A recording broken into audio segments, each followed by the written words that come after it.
കഴിഞ്ഞ 30 കൊല്ലമായി കോഴിക്കോട് ബീച്ചിൽ ആയിരക്കണക്കിന് പക്ഷികൾക്ക് ദിവസവും ഭക്ഷണം നൽകുന്ന അബ്ദുൽ അസീസിന് സ്വന്തമായ ഒരു വീട് എന്ന സ്വപ്നത്തിന് ചിറകുമുളയ്ക്കുന്നു.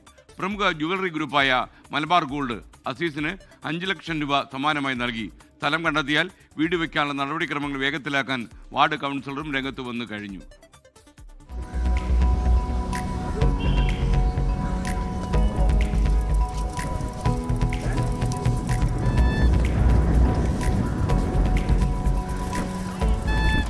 ഉച്ചയാകുമ്പോൾ സൈക്കിളിൽ ചാക്ക് നിറയെ ഇറച്ചി അവശിഷ്ടങ്ങളുമായി അബ്ദുൽ അസീസ് എത്തും.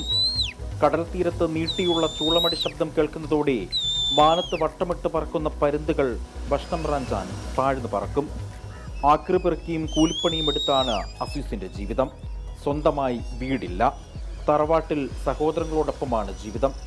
എന്തുകൊണ്ടാണ് പക്ഷികൾക്ക് ഭക്ഷണം നൽകുന്നത് എന്ന് ചോദിച്ചാൽ മറുപടി ഇങ്ങനെ: വിശപ്പ് അറിയുന്നവർക്ക് വിശപ്പിന്റെ വില അറിയല്ലോ അല്ലേ? അങ്ങനെ തുടങ്ങിയതാണ്. ഒരുപാട് വിശപ്പൊക്കെ സഹിച്ചു വന്ന ആളാണ്. ഒന്നിന്റെ വിശപ്പ് മാറ്റിയാൽ തന്നെ അള്ളാണ്ടാക്കുന്ന കുട്ടിന്റെ കൂലി എന്താണെന്ന് ഞാൻ ഇതുവരെ അറിയൂല. വിശപ്പാണ് എല്ലാം കൊണ്ട്, വിശപ്പിന് വേണ്ടിയിട്ട് മനുഷ്യനെല്ലാം എന്തു വേണം ചെയ്യുന്നത്.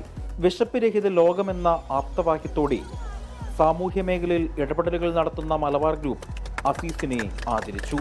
5 ലക്ഷം രൂപ ബീച്ചിലെത്തി Malabar group chairman MB Ahammed അസീസിന് കൈമാറി.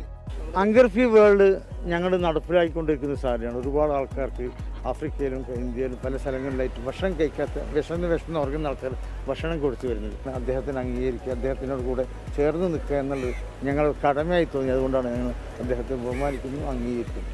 അസീസിന് സ്വന്തമായി തലചായ്ക്കാൻ ഒരിടം കണ്ടെത്താനുള്ള നടപടികൾ ആരംഭിക്കുമെന്ന് വാർഡ് കൗൺസിലർ സഫ്രി വെള്ളയിൽ പറഞ്ഞു. സ്ഥലം വാങ്ങാനുള്ള നടപടികൾ ആദ്യം തുടങ്ങും. നഗരവാസികളുടെയും പ്രത്യേകിച്ച് മാധ്യമ സുഹൃത്തുക്കളുടെയൊക്കെ ഒരു കാര്യമായ പിന്തുണ അസീസിന് സ്ഥലം വാങ്ങിക്കുന്ന കാര്യത്തിൽ ഉണ്ടാവണം. സ്ഥലം കണ്ടെത്തുക എന്നുള്ള ടാസ്ക്കാണ്. നിങ്ങളുടെ എല്ലാവരുടെയും പിന്തുണ ഉണ്ടെങ്കിൽ, അസീസ് പറഞ്ഞതുപോലെ ജഗന്നൈന്താവായ നാഥന്റെ അനുഗ്രഹം ഉണ്ടെങ്കിൽ തീർച്ചയായും അസീസിന് ഒരു വീടുണ്ടാവും. നഗരത്തിലെ പ്രധാന മത്സ്യമാംസ വ്യാപാര കേന്ദ്രമായ സെൻട്രൽ മാർക്കറ്റിലും പ്രദേശത്തെ ഇറച്ചിക്കടകളിലും നേരിട്ടെത്തിയാണ് ഇറച്ചി അവശിഷ്ടങ്ങൾ ശേഖരിക്കുന്നത്. ആരോഗ്യമുള്ള കാലത്തോളം ഈ പ്രവൃത്തി തുടരാനാണ് അസീസിന്റെ തീരുമാനം. രാജേഷ് വെള്ളരിക്കുണ്ടിനൊപ്പം അജി കുഞ്ഞുമോൻ, 24 കോഴിക്കോട്.